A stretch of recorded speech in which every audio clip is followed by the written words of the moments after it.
Perfecto, ya está grabando. Voy a presentar mi pantalla.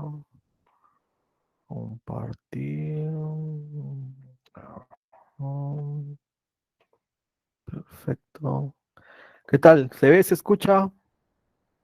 Sí se ve, doctor, y también se le escucha bien. Perfecto. Entonces, listo. Bueno, hoy día vamos a hablar sobre las meningitis, ¿no? A nivel del sistema nervioso central. ¿Qué es lo que tenemos que saber?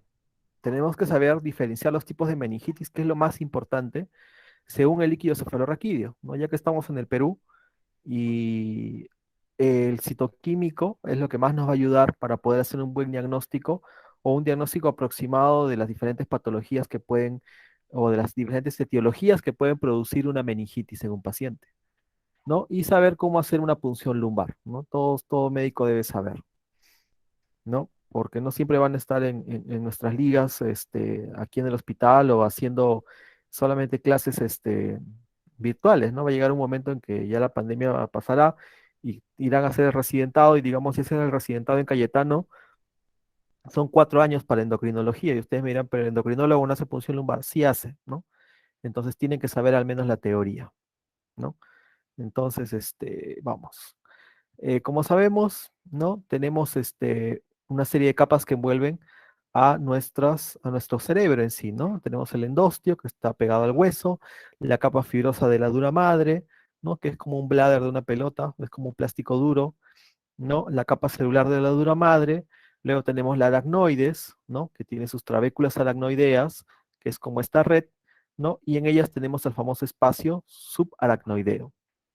Y bien pegado ya al cerebro tenemos la pía madre, ¿no? No sé si habrán visto algún cerebro alguna vez, ¿no? Si tienen la oportunidad de ir al mercado y ahí a cada rato veo cerebritos de cordero, ¿no? O, ¿no? De vaquita, denle una miradita, ¿no? Lo tocan y lo que está más pegado a la, ¿cómo se llama? Al cerebro y es casi difícil de sacar, esa es la pía madre, ¿no? Ya el espacio aracnoideo, la aracnoides no estaba porque ya sacaron, pues, ya abrieron el cerebro en sí, ¿no? Muy bien. Y estas capas envuelven a nuestro cerebro, ¿no? Eso es importante saber y el médico debe saber esto. ¿Por qué? Porque el familiar te va a preguntar qué problema tiene mi papá o mi hermano o mi hijo, no sé, ¿no? Y ustedes tienen que saber explicarle, ¿no? Y en realidad traducir, ¿no? Esta teoría, ¿no? Y decirle que hay unas capas que envuelven al cerebro para protegerlo de los golpes, por ejemplo, pero también se puede infectar. La historia de la meningitis, ¿no? Tenemos una serie de dibujos, ¿no? Hechos por estos anatomistas, ¿no? Donde vemos las lesiones purulentas, ¿no? A nivel basal, ¿no? A ver, no sé si puedo hacer algo acá.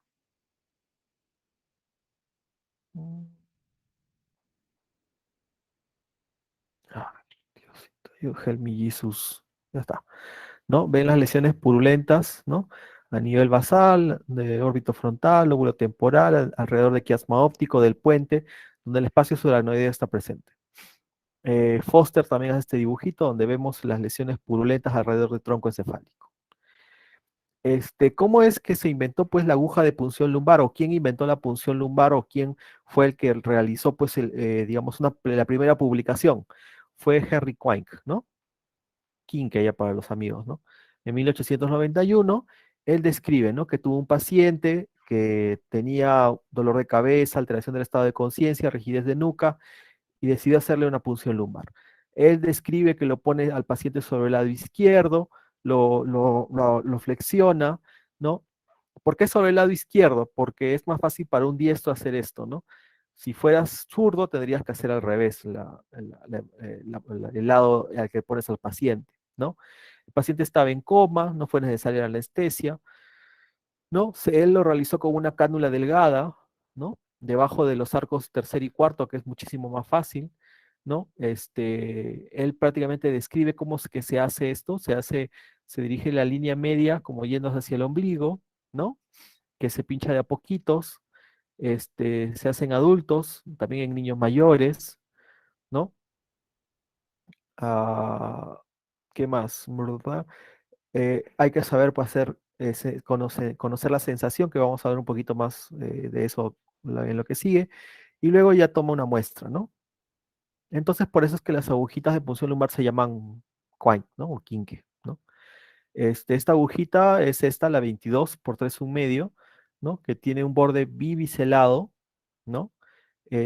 O de la de 20 por 3,1 medio, que también lo usamos bastante, cortante, ¿no? Para poder entrar fácilmente por la piel y la dura madre.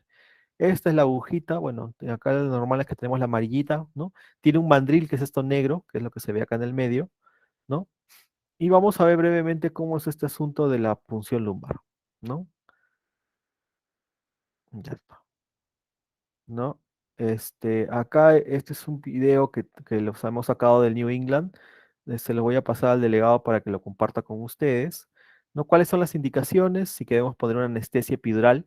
Y esto nos sirve, ¿no? Porque, ejemplo, cuando tú le digas a un paciente que le vas a hacer una punción lumbar, los familiares te van a decir, te van a firmar el consentimiento y tú como interno vas a tener que ir a buscarlos para que haga, pues, firme y te van a decir, no, que el primo del tío del hermano de un amigo le hicieron la punción lumbar y lo dejaron inválido y nunca más pudo volver a caminar.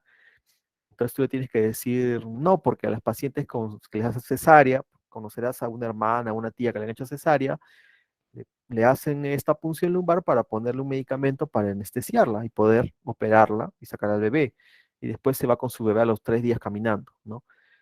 Dos, que ustedes tienen que saber que la médula espinal por si acaso termina a nivel de L1 y la punción es en L3, L4. Como vemos, las contraindicaciones sería que el paciente tenga un tumor cerebral y que le produzca un papiledema, ¿no? O sea, que se esté comprimiendo. Y si tú le haces la punción así, lo vas a terminar de enclavar al pobre paciente, ¿no? En nuestro caso, hacemos la punción lumbar para buscar una infección que sería en este caso la meningitis, ¿no? Podemos producir un hematoma espinal si es que no hacemos bien la técnica de la punción lumbar. ¿Qué más? Si digamos tenemos un paciente con que lo han operado recientemente, no vas a poder entrar al espacio, ¿no? Al espacio suranoideo. ¿Qué necesitas para hacer una punción lumbar? Tienes que tener tu agujita 20 por 3,1 medio, ¿no?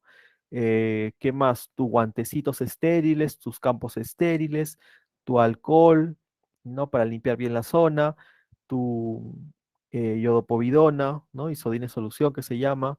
Dependiendo de qué tamaño sea la agujita, la más grande pues es para adultos, la más pequeña es para niños. A ver, ¿qué más está? Tus guantecitos, ya está. La posición del paciente, ¿no? Acá este pobre residente le hicieron la punción lumbar, ¿no? Lo ponen, como les digo, en decúbito lateral izquierdo, las piernas flexionadas hacia el tórax, que flexione un poco hacia adelante también la cabeza, o también puede ser sentado. A nivel de la espina ilíaca postero inferior, ¿no? Se calcula y se hace una línea recta. En esta línea recta encontramos prácticamente el espacio entre L4 y L5. Y ahí podemos hacer un poquito más arriba, ¿no? Podemos medir también la presión de apertura, que se mide en centímetros de agua, ¿no? Cuando doblamos al paciente, abrimos el espacio y por lo tanto es más fácil poder ingresar, ¿no? Por eso es que también se puede hacer con el paciente sentado, en especial en pacientes bien gorditas, ¿no? Hacemos esto. La más importante para hacer una buena punción lumbar es la posición del paciente. Tiene que estar bien pegado al borde de la cama, bien dobladito. Como les digo, si agarras la cresta ilíaca y haces una línea recta, estás en L4 o L5. Puedes subir un poquito más a L3, L4 y como le digo, la médula termina acá, en L1, ¿no? Entonces no vas a poder, no le vas a tocar por la médula a menos que seas muy salvaje, ¿no? O no tengas conocimiento de lo que estás haciendo, ¿no? Agarras la cresta ilíaca y ese espacio que está ahí es L4, L5 y puedes subir un espacio hacia arriba a L3, L4. ¿Cómo se siente estos espacios? Hagan puño con su mano, toquen los nudillos, ¿no? Esas serían prácticamente las crestas ilíacas, no hagan ese ejercicio en este momento. Y el huequito que queda entre los nudillos vendría a ser el espacio donde vamos a insertar nuestra aguja, ¿no? Entonces sientan la diferencia entre los nudillos que son los procesos espinosos y el agujerito o el espacio que queda ahí en el medio, ¿no? Donde vamos a insertar la aguja. Digamos, los gringos que son súper seguros, le ponen, incluso le ponen un puntito ahí para que no se equivoquen, ¿no? Luego le haces la limpieza e incluso puedes ponerle, como ven, primero con alcohol, luego con yodopovidona, la zona tiene que estar súper limpia, ¿no? Y también informar a los pacientes que una complicación podría ser la infección, pero vamos a hacerlo todo con la mayor asepsia posible. Tiene que juntar 4 o 5 frascos. Digamos, acá le puedes poner anestesia también si quieres para que no tenga tanto dolor el paciente. Muchos pacientes, como en el caso de Quine, ¿no? Da a entender de que los pobres estaban pues comatosos, así que se les hace nomás la punción, no sienten nada. O algunos están muy nerviosos, ¿no? Y hay que sedarlos incluso, ¿no? Con midazolam o diazepam, que puede pasar, ¿no? Hemos tenido casos. Le puedes poner también isodine, mejor dicho, silocaína en gel en la zona para la punción, ¿no? Luego vas a insertar la aguja. ¿Cómo se inserta la aguja? Tienes que agarrarla tranquilo, ¿no? No es que le metes un cuchillazo hasta el fondo, sino que poco a poco vas ingresando como si te dirigieras hacia la cabeza o hacia el ombligo del paciente, ¿no? Primero vas a tocar la piel y vas a traspasarla con tu aguja y el paciente va a sentir algo raro. El ángulo, como ven, es en 15 grados. Entonces, como se va a mover, lo vas a acomodar nuevamente y poco a poco vas ingresando tu agujita, ¿no? Vas a pasar una serie de capas, que esas también las tienes que conocer, ¿no? Porque si no, no sabes qué estás haciendo, ¿no? Estas capas son la piel, el tejido celular subcutáneo, tienes un ligamento interespinoso, ¿no? Tienes un ligamento, perdón, supraespinoso, ¿no? Interespinoso, ¿no? El supraespinoso, el interespinoso, luego tienes el ligamento amarillo. Este ligamento amarillo tiene una particularidad, que cuando tú lo punzas es como si fuera mantequilla dura, ¿no? Como cuando tienes la mantequilla en la refrigeradora, así vas a sentir. Entonces metes un poquito más la aguja y ya llegaste a al espacio subaracnoideo donde tenías que llegar, ¿no? Y ahí es cuando ya agarras y comienza pues a caer el goteo de líquido cefalorraquídeo, ¿no? ¿Qué tienes acá? La caudequina, ¿no? Que lo único que va a hacer es moverse hacia los costaditos, ¿no? Por eso hay que hacer esto con cuidadito, no estar pues acuchillando al paciente, ¿no? Sacas el mandril, ¿no? Que en este caso es negrito, y comienza a caer el líquido cefalorraquídeo, que normalmente si digamos te equivocas, no te lo quedes y saques toda la aguja, ¿no? Puedes hacer un poquito y corregir el ángulo, ¿no? Si te equivocas y chocas con hueso, ¿no? No te lo que si saques la aguja y lo pinches de nuevo, ¿no? Corrige el ángulo y ya. Comienza a salir líquido, ¿no? Si digamos te sale traumática, ¿no? Como la punción lumbar del R1, nada, eso lo guardas aparte y luego se limpia el líquido. Miren, cristal de roca, a goteo lento, ¿no? En algunos pacientes con meningitis, pues, puede salir, pues, un goteo súper rápido. Si ya te equivocas, puedes hacer otra punción. Y digamos, si deja de salir líquido, tendrías que girar como las agujas del reloj, de la agujita, para que siga saliendo líquido. A veces, pues ya la fregaste, pues, ¿no? Sacaste sangre, vas a tener que hacer otro procedimiento, ¿no? De repente dejar incluso descansar al paciente. De todas maneras, una punción lumbar no es contraindicación para iniciar el tratamiento antibiótico, es una emergencia médica, ¿no? O una urgencia médica. Entonces, de frente inicias antibiótico y luego, cuando tengas al paciente listo, le haces la punción, ¿no? De repente en ese momento, al día siguiente, pero no porque no hay alguien que le haga la punción lumbar al paciente, no le vas a iniciar tratamiento antibiótico en caso de meningitis. Puedes medir la presión de apertura, ¿no? Porque en casos de meningitis está elevada, ¿no? Y listo. Vas a colectar una serie de especímenes, ¿no? En nuestro caso, sería para el citoquímico, el gran, el cultivo, la tinta china, el BK, ¿no? Y el ADA, ¿no? Para ver que nos ayude un poquito en lo que es tuberculosis. Nuestros amiguitos gringos pues hacen hasta el PCR, ¿no? Donde ya de frente identifican pues si es un virus, si es una bacteria, el nombre y el apellido, ¿no? Nosotros a la justa llegamos pues al gran, ¿no? Luego ya pones tu mandrilcito, ¿no? Nuevamente en su sitio, pones tu algodoncito y jalas, y ya está, ¿no? Con cariño siempre, ¿no?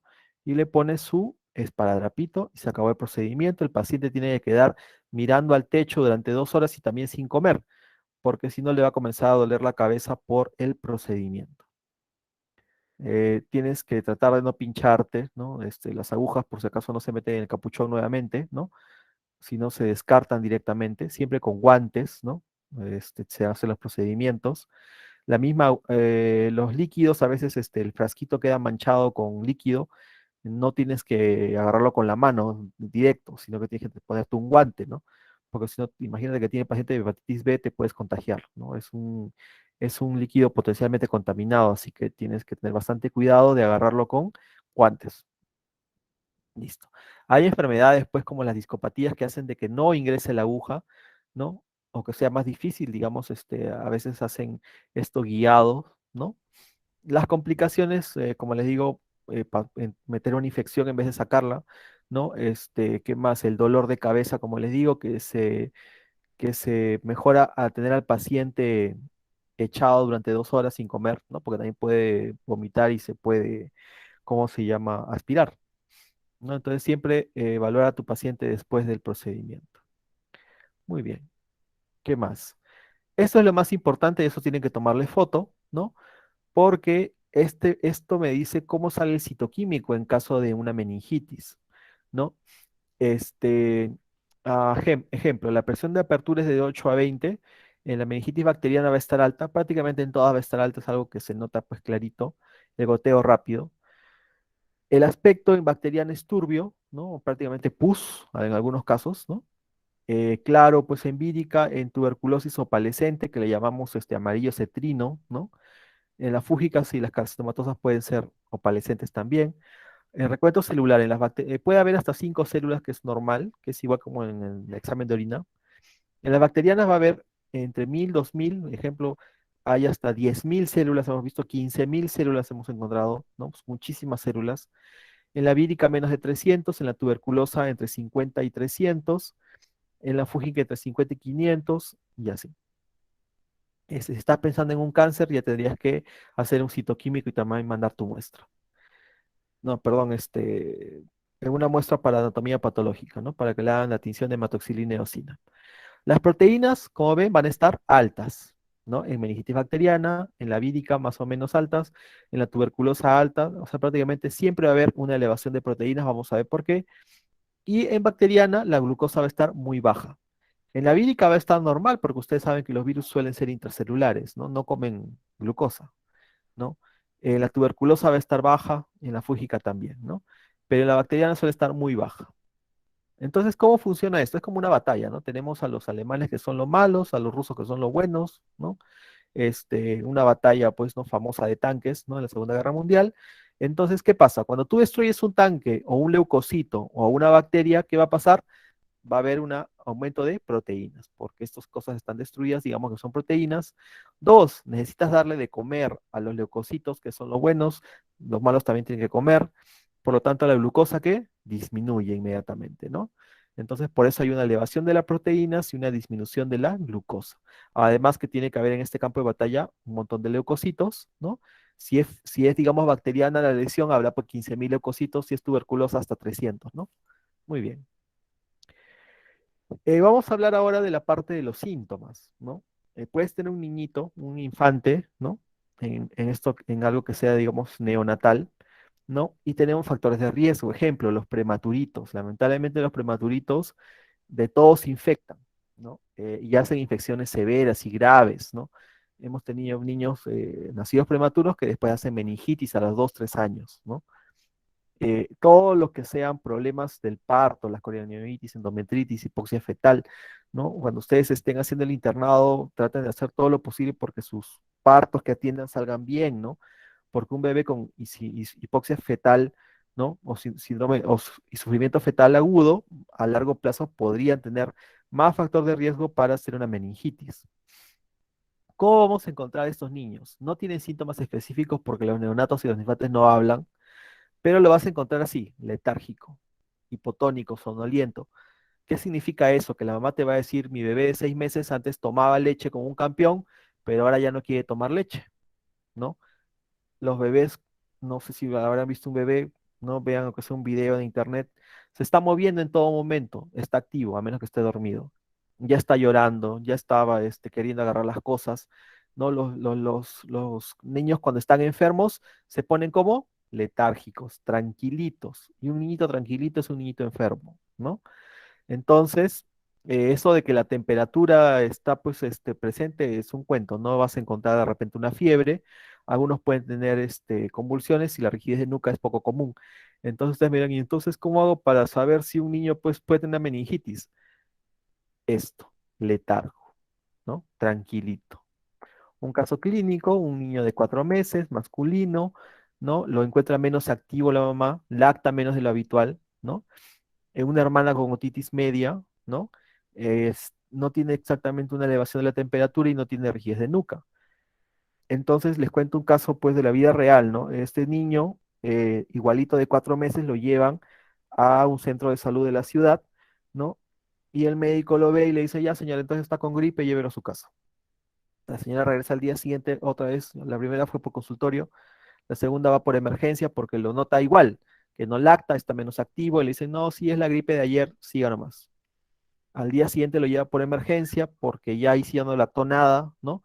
Y está prácticamente como un trapo el bebé, ¿no? Y dicen, ya parece que está deshidratado, lo vamos a observar, ¿no?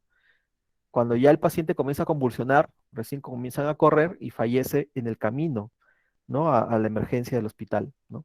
Entonces, ¿qué les tiene que parar las orejas? Que un niño que antes lactaba bien y ahora ya no lacta, eso está recontra mal. Que un niño o un lactante que esté activo es un niño sano. Que llora, que mete bulla, es un niño sano, un lactante sano.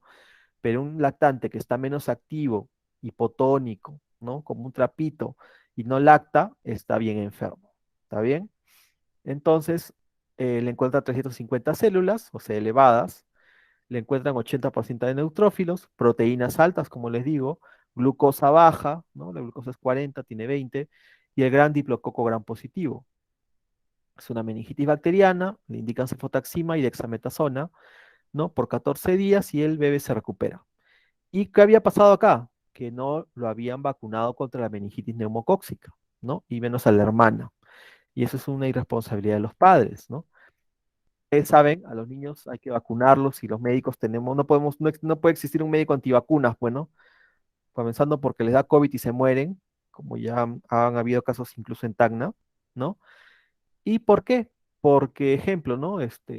Ya la base de virus ha sido actualizada, o como en este caso la muerte, ¿no? La muerte, dicen, ¿cómo hacemos para matar más gente? No, no, no estamos matando muchos. Y alguien dice, ¿y si inventamos un supervirus? Pero dicen eso, pues, sería carísimo, ¿no? En investigación. Y ellos, entonces la muerte dice, ¿qué les parece si mejor hacemos un psicosocial diciendo que las vacunas son malas? Eso sería cero costo, ¿no? Y lo ascienden a empleado del mes, ¿no?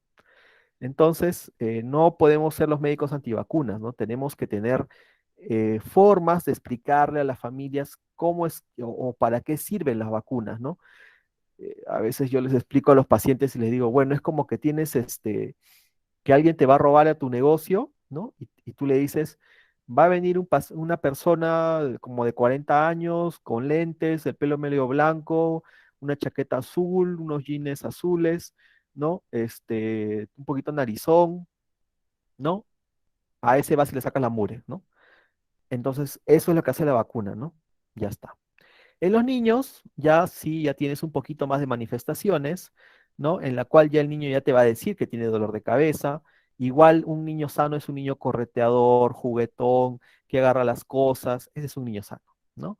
Pero un niño enfermo va a estar con fiebre, ¿no? Ya va a estar más letárgico. Este ya es un niño en sí, ¿no? Ya no es lactante irritable, ¿no? Tú le hablas y ya llora por todo, ¿no? Confuso, ¿no? Puede estar con náuseas, vómitos. Acá podrías encontrar de repente la rigidez de nuca, ¿no? Y como yo sé que es una rigidez de nuca, porque cuando tú doblas la barbilla, hagan ustedes eso en este momento, toquen su barbilla con el tórax, entonces no tienen rigidez de nuca. Si a un paciente ustedes hacen lo mismo y no tocan la barbilla con el tórax, entonces tiene una rigidez de nuca.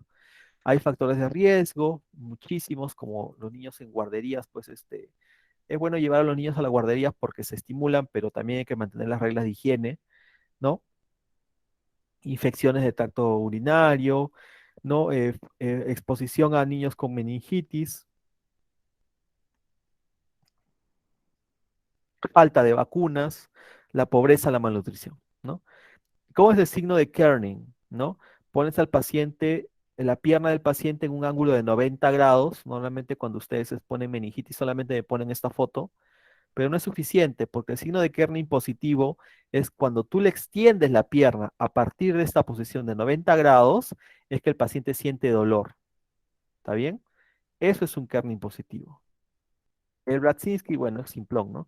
Le levantas la cabeza y el paciente dobla las rodillas. Esto no es algo muy fácil de encontrar, a menos que esté muy avanzada la meningitis, ¿no? Como ven, un niño letárgico, tranquilo, ¿no? Que no es normal en un niño. En adultos, ya el adulto sí te va a decir cefalea, un dolor de cabeza súper fuerte.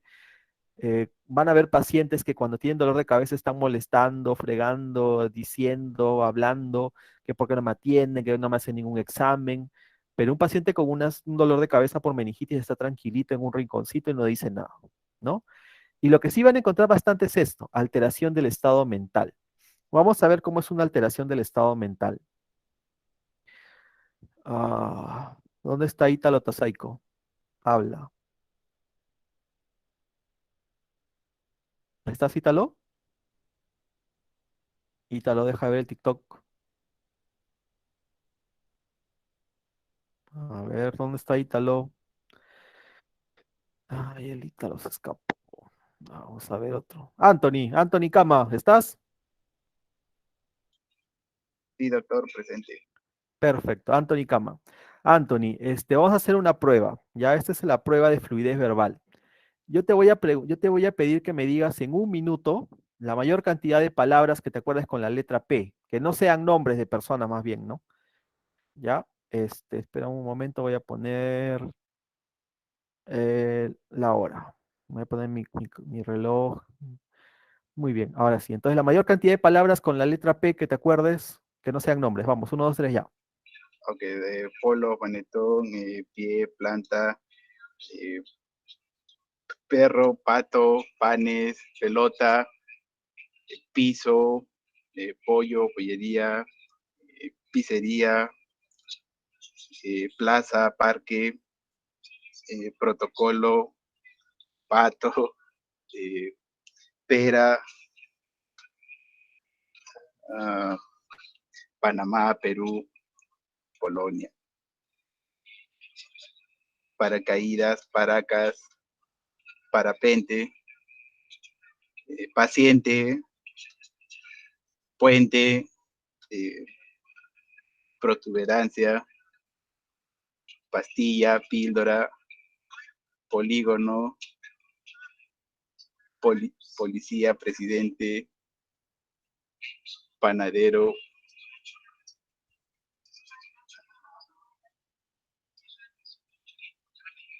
primo, primigesta, puérfera. Perfecto. Muy bien, Anthony. Entonces, como ven, Anthony comenzó recontra bien, ¿no? Y después poco a poco se fue diluyendo, ¿no? Entonces, más o menos, recuerden la parte del final de Anthony cuando ya se estaba diluyendo y las palabras las decía cada vez más lento, mucho más espaciadas, ¿no? Esa parte, acuérdense. Esa es la parte del paciente que tiene una alteración del estado de conciencia, ¿está bien? O de alteración del estado mental. Tú le preguntas, señor, ¿cómo te llamas? Y él te dice, eh, eh, ¿no? Don Luis, algo así, ¿no? O sea, su estado mental está alterado. ¿Qué día estamos hoy?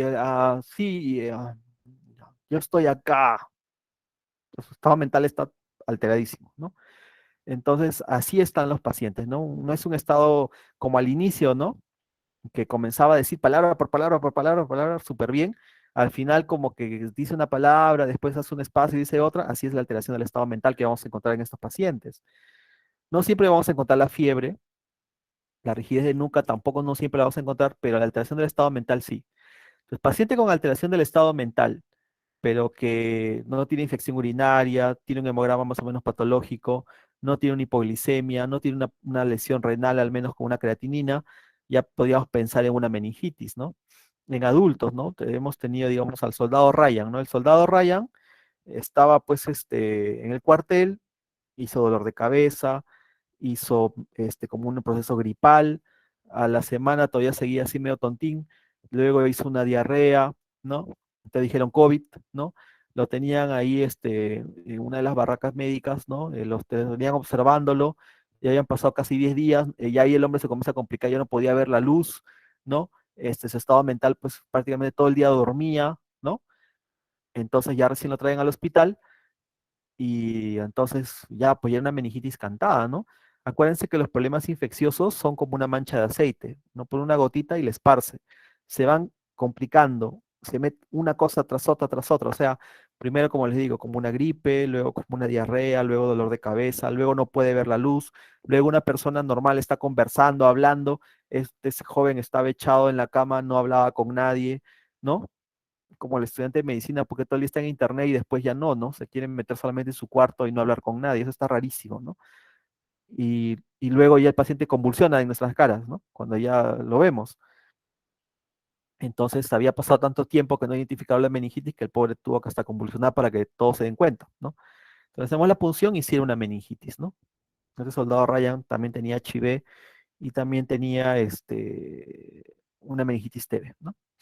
Entonces, como ven, el dolor de cabeza, la alteración del estado mental es lo más importante que van a tener que buscar en pacientes. A algunos, pues, que están inmunosuprimidos, como les digo, ¿no? Listo. La meningitis meningocóxica va a dar esta erupción petequial, pero es en caso de meningitis meningocóxica, ¿no? Que es como decir la liga mayor de la meningitis, ¿no? Que hay que tener mucho cuidado. Factores de riesgo que tengan cualquier enfermedad, en especial la inmunosupresión. ¿Qué puede haber en las meningitis bacterianas? Complicaciones que voy a preguntar en el examen: convulsiones, ictus isquémico, hidrocefalia, empiema subdural, absceso cerebral, trombosis del seno venoso. Ejemplo, acá tenemos pues un absceso, ¿ven? Es una lesión captadora de contraste, captadora en anillo. Una vasculitis, ¿no? De la arteria cerebral anterior, ¿no? Un proceso isquémico dentro de una meningitis, ¿no? Miren acá la arteria cerebral anterior bien bonita, y acá no hay cerebral anterior, ¿no? Ha habido acá una vasculitis. En los adultos mayores, nuevamente ya nos vamos como hacia los lactantes, ¿no? Ya es bastante inespecífico. El adulto mayor lo que va a hacer es se nos va a apagar como una velita, ¿no? Un adulto mayor que antes de repente iba al trabajo, manejaba su carro, ¿no? Conversaba, ¿no? Y ahora está apagado, tranquilo, no se mueve, no se quiere bañar, ¿no? Eso. No es que haga una fiebre y un dolor de cabeza súper fuerte, ¿no? Pero sí se apaga, ¿está bien? Se pone a bien, bien apático, ¿no? Hasta por una infección urinaria se ponen apáticos, ¿no? Más que hacer fiebre, se ponen apáticos. Hacen una neumonía terrible, no se ponen con una super fiebre o con una superleucocitosis, sino, ¡pum!, se ponen apáticos, ¿no? Algo que podemos pensar que puede tener un adulto mayor de 65 años es la listeria monocitógenes, por eso hay que tener en cuenta esto, para poder dar tratamiento con ampicilina. La colonización del neumococo, ¿no? El neumococo es una bacteria muy inteligente, ¿no? Lo que hace es una inmunoglobulina, ¿no? Que hace y libera una serie de toxinas, lo que reduce la contractibilidad ciliar, por lo tanto se queda mucho más tiempo en el árbol respiratorio, ¿no? Además que reduce la actividad ciliar, ¿no? Y también hace de que ya no haya el ácido ciálico que está en el moco, ¿no? Y por lo tanto, puede vivir tranquilo, ¿no? Luego tiene moléculas de adhesión que le permiten pegarse ya en sí a las células, ¿no? Y pasar, gracias a algunos factores de amplificación de plaquetas, como el RPAF, pasar a través de las células epiteliales, ¿no? De nuestro tracto respiratorio, luego pasar a la sangre, o también hay otras, como las proteínas PLY, que le permiten pasar entre las células epiteliales, ¿no? Del tracto respiratorio. Luego pasan a la sangre y nuevamente utilizan, ¿no?, estos receptores de la unión acolina para poder pasar a través de la barrera hematoencefálica. O nuevamente estas células del PLY para pasar a través, ¿no? Perdón, ¿no? Las células. La barrera hematoencefálica. En cambio, la Neisseria meningitis, como le digo, son palabras mayores, ¿no? De frente produce una proteasa, ¿no? El meningococo, pues, es una bacteria porque está hecha prácticamente para destruirnos y producir una meningitis, ¿no? Imagínense producir una proteasa contra estas proteínas que prácticamente lo que van a hacer es protegernos, ¿no? El ácido ciálico. Producen endotoxinas para hacer de que ya no haya, pues, este movimiento ciliar, ¿no? Luego, estas endotoxinas hacen que pasen los meningococos a través de las células, luego a la sangre, y luego, gracias a las fibronectinas, pasar también a través o entre las células de la barrera hematoencefálica y producir la famosa meningitis. Todo esto, ¿qué va a producir? ¿No? Como en todas las fisiopatologías que tenemos, lo que vamos a tener es ¿qué? Inflamación, ¿no? Las citoquinas hacen que haya más células blancas, produciendo más inflamación, un incremento de la presión intracerebral, se promueve el estrés oxidativo, la liberación de radicales libres y por lo tanto una mayor lesión cerebral. Entonces, cuando tú trates una meningitis, vas a matar al neumococo o al meningococo, uno que vas a liberar pues lo que esté dentro de estas bacterias, vas a producir más inflamación de la que ya hay. Por lo tanto, acá viene la dexametasona, ¿no? Para evitar las complicaciones de esta terrible pues inflamación que va a tener el paciente. Teniendo en cuenta que el cerebro está dentro del cráneo, que es duro. El cerebro no tiene a dónde expandirse, como por ejemplo un pulmón o el corazón o el intestino. El cerebro se va a quedar ahí, dentro de esta caja dura que es la calota o el cráneo. ¿Por dónde puede salir? Por el agujero magno, pero eso es equivalente a producirse una hernia y el paciente fallece. Muy bien. Los mayores causantes son el Streptococcus pneumoniae, el Neisseria meningitidis, por si acaso es un diplococo gran negativo, que hay que hacer, si es que le encontramos, comenzar a rezar, porque todos los que estuvieron implicados en la punción lumbar, la técnica, el interno, el médico, todos los que estuvieron ahí van a tener que tomar algún medicamento profiláctico para que no les dé Neisseria meningitidis, por si acaso, ¿no? Entonces, ese es el problema. La listeria monocitógenes, que es intracelular en adultos mayores, el hemófilos influenza y el estafilococo aureus. Los tratamientos, como les digo, el que más usamos es la ceftriaxona, ¿no? Le damos 2 gramos cada 12 horas a los pacientes, ¿no? De frente usamos altas dosis. ¿Por qué? Porque esta ceftriaxona va a tener que pasar la barrera hematoencefálica y no todos los antibióticos pasan en un gran porcentaje la barrera hematoencefálica, entonces usamos de frente dosis altas. Vamos a ver algunos casos clínicos para entrar en contexto, ¿no? Tengo una mujer de 30 años con fiebre, dolor de cabeza intensa, vomita. Ella dice que le encanta el queso de cabra y 2 semanas antes estuvo en un lugar comprando queso de cabra y el campesino le dijo que era recontra pasteurizado, ¿no? Hace temperatura de 39, rigidez de nuca porque es un adulto, ¿no? Letargo, como ven, alteración del estado de conciencia, ¿no? Le hace la tomografía que es normal, entonces esto nos dice que sí podría ser una punción lumbar, porque si tiene un tumor cerebral y le hago la punción, lo enclavo y lo mato al paciente, ¿no? Presión de apertura 26, ¿no? Células 500, como ven, o sea, células altas. Glucosa en 26, lo normal es 40, glucosa baja, ¿no? 500 células, a predominio polimorfo nuclear. Cuando digo polimorfo nuclear, estoy diciendo bacterias. ¿Qué más? Proteínas en 95, gran negativo, ¿no? Para herpes de negativo. La hospitalizamos, a ella le dimos ampicilina porque era probable que sea listeria monocitógenes, porque la listeria está en estos quesos de cabra que no son pasteurizados. ¿Ya? Acá está la listeria intracelular. Acá está.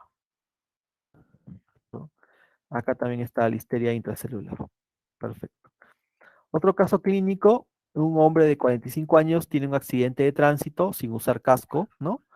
Llevado a emergencia con su fractura, ¿no? No desplazada, también una fractura de fémur, una hemorragia solanoidea con depresión de la calvaria, hemorragia del seno maxilar y frontal. Lo hospitalizan, el neurocirujano remueve los fragmentos del cráneo, le damos estriaxona, pero al tercer día, en vez de mejorar, el paciente comienza a tener fiebre, está confuso, ¿no? Como ven, la confusión siempre está metido en esto, empeora el dolor de cabeza, le hacen una resonancia sin cambios, o sea, no es que haya una mayor hemorragia, y le hacemos la punción lumbar. Encontramos una presión de apertura de 300 hematíes, porque bueno, de todas maneras tenía una hemorragia solenoidea el pobre hombre, leucocitos de 450, polimorfos nucleares. Si hablamos de polimorfos nucleares, estamos hablando de alguna bacteria. Glucosa en 20, glucosa baja, proteínas altas en 300 y encontramos un coco gran positivo. ¿Qué era? Porque los gringos, pues ustedes saben que de frente hacen el PCR, un estafilococo aureus, ¿no? ¿Y por qué? Porque se acuerdan que él se lesionó la región nasal, ¿no? Entonces por ahí subió la bacteria, ¿no? El estafilococo aureus. Le damos además vancomicina, 1 gramo cada 8 horas, y el paciente mejora, ¿no? Sobrevive pero con secuelas, porque igual ha tenido una fractura del cráneo severa. Miren esto, ¿no? ¿Se acuerdan de la lámina cribosa que está acá? ¿No? Entonces por acá, por vía nasal, sube la bacteria hacia el cerebro. Muy bien. Tenemos otro caso de un abuelito de 90 años con 3 días de conductas anormales, ¿no? ¿Qué son conductas anormales? Ejemplo, que no se quiere bañar o que se baña con ropa, ¿no? O que está letárgico, ¿ven? El letargo otra vez se apaga como una velita. Antes manejaba el auto, iba a jugar golf, ¿no? Bueno, un gringo, ¿no? No se nota febril, pero sí bastante confuso, ¿no? Que es lo que sí tenemos que ver. Hace una crisis tónico-clónica y también tiene una infección urinaria. Entonces a veces piensan que es la infección urinaria, lo ven confuso y agitado y lo primero que uno hace es darle aloperidol, o sea, sedarlo, que no es lo que se debe hacer, ¿no? Como no obedece órdenes y está fásico, ¿no? ¿Qué hacen? Tiene un campo visual afectado, una hemiparesia derecha, le hacemos una nueva tomografía y encontramos una cefalitis del lóbulo temporal, ¿no? Le hacemos la punción lumbar, 10 hematíes, 22 leucocitos, 70 de linfocitos, glucosa normal, no acuérdense, glucosa normal es viral, ¿está bien? Porque los virus no comen glucosa, proteínas más o menos altas, y el PCR da positivo para herpes virus tipo 1. Le hacemos un electroencefalograma y el paciente estaba haciendo crisis epilépticas, ¿no? Y luego fallece después de 6 meses de una neumonía. Le hacemos la tomografía y miren, acuérdense que las encefalitis, meningoencefalitis por virus del herpes va a producir una lesión del lóbulo temporal. Miren, es tipo de hipodensidad en el lóbulo temporal. A las 2 semanas más marcada la hipodensidad del lóbulo temporal y después de prácticamente 20, 25 días, muchísima más marcada la lesión del lóbulo temporal, ¿no? Le hacemos la resonancia magnética, un T1 según la hipodensidad, un flare con una hiperintensidad, ¿no? ¿Cómo sé que esto es un flare? Porque la sustancia gris es, mejor dicho, la sustancia blanca está gris, la sustancia gris está blanca, o sea, hay una inversión. Y el flare es un escándalo, pues te dice, acá está, y te dice la lesión, ¿no? Esto es un T2 porque el líquido cefalorraquídeo está de color hiperintenso, ¿no? Y ya está. Para el virus del herpes, pues tienes que poner la ciclovir al paciente, ¿no? Acá tengo otro caso clínico de un paciente de 17 años con 2 semanas de cefalea, náuseas, vómitos. Piensa que es una gripe y ya, pero sigue con cefalea, sigue con fiebre y la mamá llama al 911 y le encuentran ¿qué? Inconsciente, con alteración del estado de conciencia, ¿no? Eh, Él ha bajado 13 kilos de peso en 3 meses, ¿no? Raro en un joven de 17 años. Si no es un cáncer, puede ser otra cosa. 5 meses antes de un PPD positivo, ¿no? Y le daban isoniazida profiláctica. Al examen, como ven, somnoliento, ¿no? Esa es la clásica de la meningitis, ¿no? Abre los ojos, pero no obedece órdenes, limitación de la mirada lateral, ¿no? Babinski derecho, tomografía, unidocefalia, que es complicación de las meningitis tuberculosas, 227 leucocitos a predominio de mononucleares. Y esto es lo que se tienen que llevar de esta clase, que si el paciente tiene mononucleares, hay que pensar de frente en meningitis que tuberculosa. Si es polimorfo nucleares es bacteriana, pero si es a predominio de mononucleares es tuberculosa, proteínas altas en 140, glucosa baja, porque el micobacterium tuberculoso tiene que comer igual que los 227 leucocitos. Y cuando tenemos este contexto, ahí recién me sirve el HADA. Si el HADA sale positivo, yo digo, ah, ya, sí es meningitis tuberculosa, ¿no? Tuberculosa. Si el HADA me saliera en 9, igual no es algo que sea determinante, ¿no? La idea es esto, ¿no? Mononucleares, 227 leucocitos hasta 300, proteínas altas y glucosa baja, ¿no? Muy bien. A este paciente le damos las 4 drogas, que ustedes ya saben cuáles son. Le damos dexametasona para prevenir las complicaciones. Y luego de 12 meses de tratamiento, pues el paciente sale sin secuelas, ¿no? Que esa es la idea. Como vemos acá, este paciente hace hidrocefalia, ¿no? Que es una complicación de la meningitis, ¿no? Acá los cuernos temporales se notan bastante, ¿no? Que es una complicación de la meningitis. Eso sería todo por el día de hoy. No sé si tengan alguna pregunta, chicos.